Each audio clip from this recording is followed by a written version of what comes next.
Bike લઈને તમે નીકળતા હોય, કોઈ પોલીસ વાળો તમને ખોટી રીતે હેરાન કરતો છે, એની ફેડ ચાલી એના 2 લાફા મારતો મય પછી તમને દેખાશે. કોઈ મામલતદાર કચેરીમાં જાઓ, તમારે જો કોમ કરાવવાના 100 રૂપિયા માંગે, તરત બીજી મિનિટમાં ફોન કરો, મય પછી તો પહોંચીને એના કોલર ચાલી એના કચેરીની બહાર કાઢી લાફા મારતો મય પછી દેખાશે તમને. આખા ગુજરાતમાં રેશન કાર્ડના પર્દાફાશ કરવામાં નંબર 1 છે મય પછી. ભૂક્કા બોલાઈને કામ કરે છે ખાલી ફોન. ગુજરાતનો શેરસિંહ ટાઈગર બાપુ ખંભાતમાં આવી રહ્યો છે. ખંભાત વિધાનસભાના અપક્ષ ઉમેદવાર મહિપતસિંહ બાપુની મુલાકાત. મહિપતસિંહ બાપુનો ખંભાતવાસીઓ માટે સંદેશ. આજરોજ વસો તાલુકાના શિક્ષણ એજ કલ્યાણ સંકુલના સંચાલક શ્રી મહિપતસિંહ બાપુ ખંભાત વિધાનસભાના અપક્ષ ઉમેદવાર તરીકે પોતાની દાવેદારી નોંધાવી છે. તે બાબતે દીવ મિરર ન્યૂઝ આણંદની ટીમ હાલ મહિપતસિંહ બાપુના ઇન્ટરવ્યૂ માટે અને ખંભાતની જનતાને મહિપતસિંહ બાપુ તરફથી જણાવેલ મેસેજ પહોંચાડવા માટે ન્યૂઝની ટીમ લેવલ મુકામે આવી છે. ખંભાત વિધાનસભાના અપક્ષના ઉમેદવાર મહિપતસિંહ બાપુ, જેમને ખંભાતની પબ્લિકનો ભરપૂર સાથ સહકાર મળી રહેતો હોય તેવું જોવા મળી રહ્યું છે.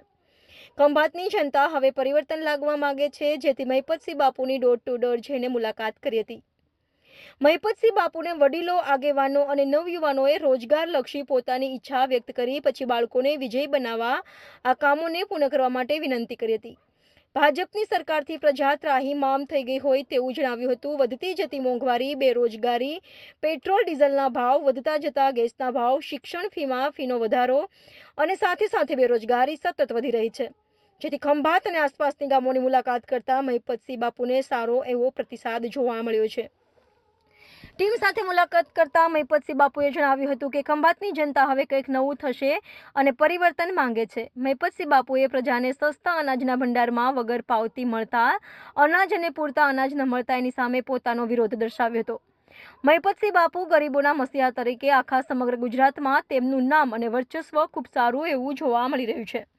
બાપુએ લાખો લોકોને રોજગારી વધારી આપવામાં મદદ કરી છે. અનાથ ગરીબ બાળકોને શિક્ષણ આપી ખૂબ સરસ કામગીરી કરી રહ્યા છે, જેથી ખંભાતની જનતા તેમને ખંભાત વિધાનસભાના ઉમેદવારમાં વિજયી બનાવવાનો સંકલ્પ કર્યો છે.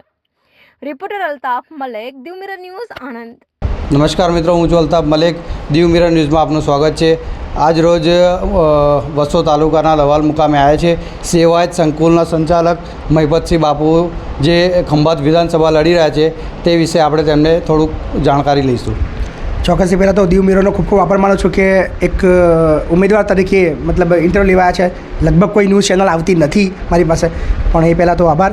અને ખાસ એ ખંભાતની જનતાને આપણા માધ્યમથી જણાવીશ કે કંઈક નવું આ વખતે થવા જઈ રહ્યું છે અને ખૂબ ખંભાતની જનતા પ્રેમ આપી રહી છે, ખૂબ સાથ સહકાર આપી રહી છે અને મે બી આ વખતે પરિણામની અંદર બધાને આશ્ચર્યચકિત કરવામાં આવે કામ કરે છે. અને ખંભાતના તમામ યુવાનો રોજગારી માટે તરસી રહ્યા છે, જે એમનું ભરપૂર શોષણ થઈ રહ્યું છે, તો એ એમના જે શોષણમાંથી મુક્ત થવા માટે મહિપતસિંહ પસંદ કરવાના છે. નમસ્કાર મિત્રો, હું ફિરોઝ ઈરાની આજે તમને એક નવી વાત કરવા આવ્યો છું. દીવ મિરર ન્યૂઝ જોતા રહો, સબસ્ક્રાઇબ કરવાનું ભૂલતા નહીં અને શેર કરવાનું પણ ભૂલતા નહીં. સત્યની સાથે જોડાતા રહો. નમસ્તે મિત્રો, હું છું ચાંદની પરમાર. આપની મનપસંદ ચેનલ એટલે કે દીવ મિરર ન્યૂઝ ચેનલને લાઈક કરો, શેર કરો અને ફોલો કરો. અને હા, તેમાં દરરોજ તાજા સમાચાર જોવાનું ભૂલશો નહીં. દીવ મિરર ન્યૂઝ દરરોજ લાઈવ અપડેટ. ગુજરાત રાજ્ય, દેશ, દુનિયાના તમામ બ્રેકિંગ સમાચારો નિહાળો દીવ મિરર ન્યૂઝ ચેનલ પર.